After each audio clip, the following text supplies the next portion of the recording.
What's up, everyone? It is me, Chad Barrett, here for the Sarcoidosis Vlogs. First off, I want to apologize for not posting any vlogs for the past couple weeks or so. I've just kind of been going through the stages emotionally, mentally. I just kind of got over a flare up from my sarcoidosis. It was mentally straining, to say the least.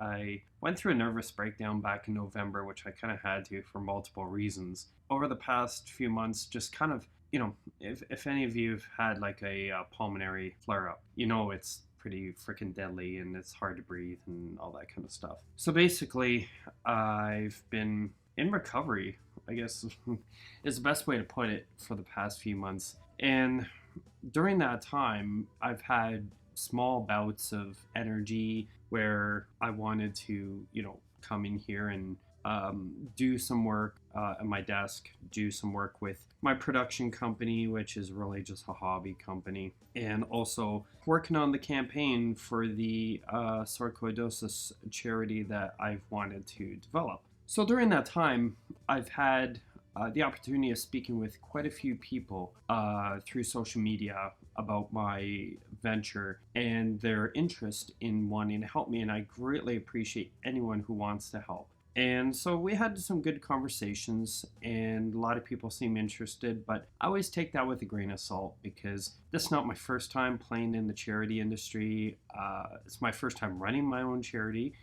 In the past, I worked with a lot of friends who are promoters in Toronto, and we did a lot of charity events through TIFF, which is the Toronto International Film Festival, and also just various other types of nonprofit or charitable organization fundraisers. So I got to learn very early on the ins and outs of what it takes to run a charity, the level of logistics that's involved in planning them, reaching out to corporate sponsors and stuff like that. So it's huge, and there's so much planning involved for such a tiny little event. What I discovered is there is a lot of shady people in this world, and I tend to forget that.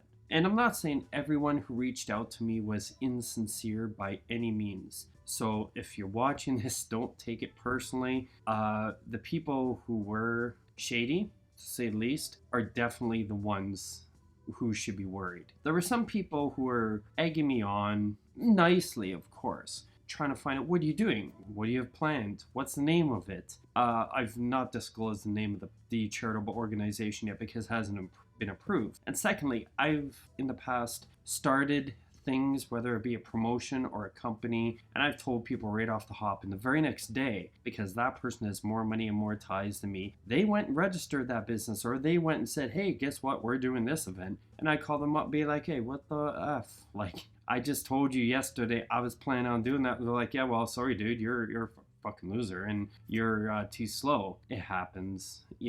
I'm not denying that we live in a very sadistic world. I'm not denying that it's a kill or be killed kind of world, especially in business or in charities for that matter. So you gotta watch your back, and you gotta watch what you say and who you say it to. So I've been very tight-lipped about things. However, there was two people in particular who seemed very interested in what I was doing. I took them at face value, and I appreciated what they had said to me and their interest in helping. So basically we start exchanging, well, I could get you to do this and I get you to do that, and this is the projection of where I see this charity going and what I'm doing, and these are the kind of events I want to plan. And they were like, wow, that's brilliant. People with sarcoidosis really need somebody like you as a champion to stand up and, put this stuff together so, the people suffering with sarcoidosis find the education they need to help create public awareness and help raise money. I'm like, yes, that's exactly my point. Needless to say, this past week, once in a while I like to investigate on people. And so I message them, and I'm like, politely, of course, I could have been an asshole and just totally ripped them a new one, and then I find out this week that you took those same ideas and now you're running with them. I don't appreciate it. I don't like being disrespected that way. For somebody who claims to have sarcoidosis, and maybe you do, or maybe your husband does, or maybe your wife does, or maybe somebody in your family does. I don't know what your truth is. Regardless, you're putting yourself out there as somebody who cares about people who have sarcoidosis.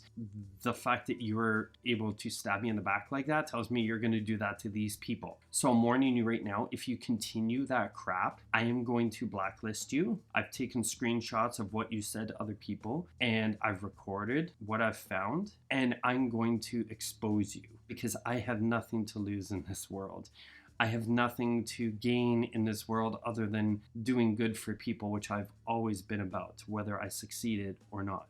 Needless to say, on Facebook Messenger, you can tell when somebody read a message. And if this person felt offended in any way, or I was wrong in any way by my accusations, surely they would have came back on me and said, who the fuck do you think you are saying that shit to me, blah, blah, blah, blah, blah. But they didn't. They read it and they left it alone, which tells me exactly what I needed to hear, that they are guilty of doing what they're doing. So we'll see what happens. But that also goes along with those Facebook sarcoidosis support group admins. Okay, those people are just as shady as these people who've been dealing with me, and I'm going to tell you why.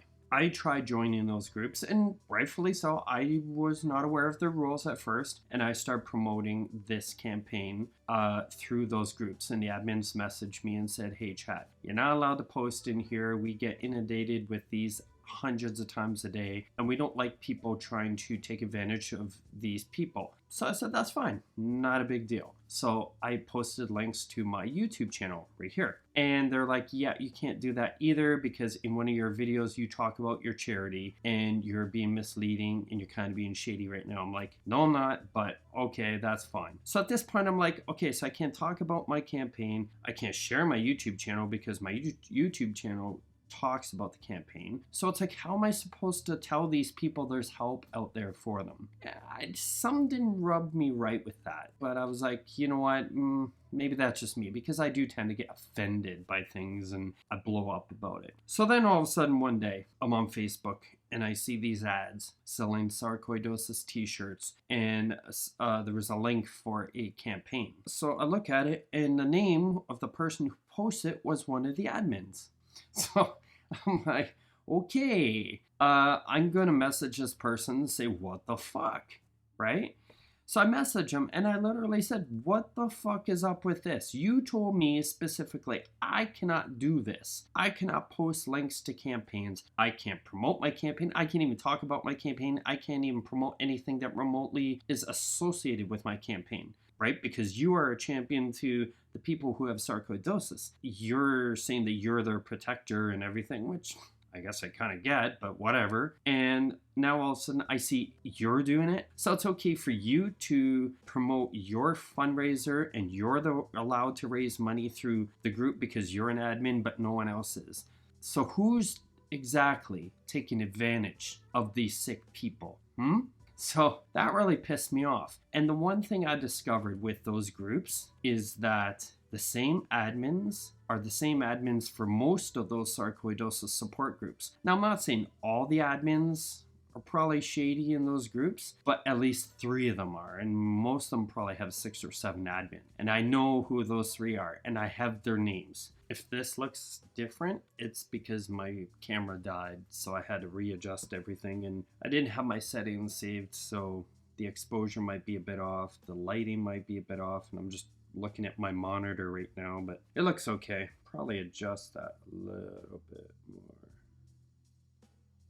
That looks good. As per the campaign, basically what is going on, I'll try to make this brief because my camera only has like 35%, but I want to finish this vlog before I ended my day here. So basically the campaign is kind of at a standstill right now because there's a lot going on with the application. Obviously, it's not something where I can just file the paperwork and I get approved instantly in 48 hours or 1 week. This could take months. And the reason being is because the CRA picks through these things with a fine-tooth comb. And I've pretty much established all the bylaws that are needed for the nonprofit organization already, but I need to connect with somebody who has experience with a nonprofit organization to go through the bylaws to make sure they're okay.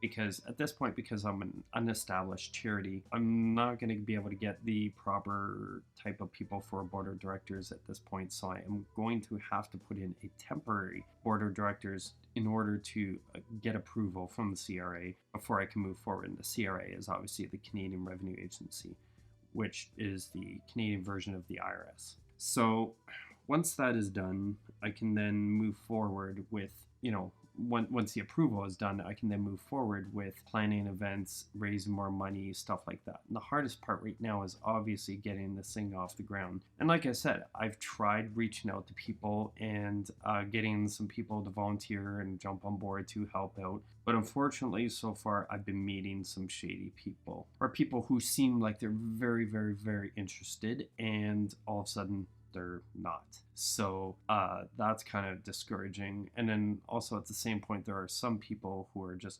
right into it, like, yeah, I want to help you, PM me, let's talk. And then they're like, okay, well, this is how much I charge per hour. Really? So you're trying to capitalize and make money off me when I'm trying to raise money for people with diseases and a charity? So basically, yeah, I mean, just things are kind of that unfortunately they're going to be slow now, and I don't have the proper amount of help that I need right now. So I'm just kind of doing this on my own, on top of dealing with my own issues right now. Some days are very depressing. I'm trying to create vlogs from my other YouTube channel and my Facebook channel, trying to get back into doing photography, and on top of that also starting a new full-time job, which is perfect because I gave up my business doing demolition back in November.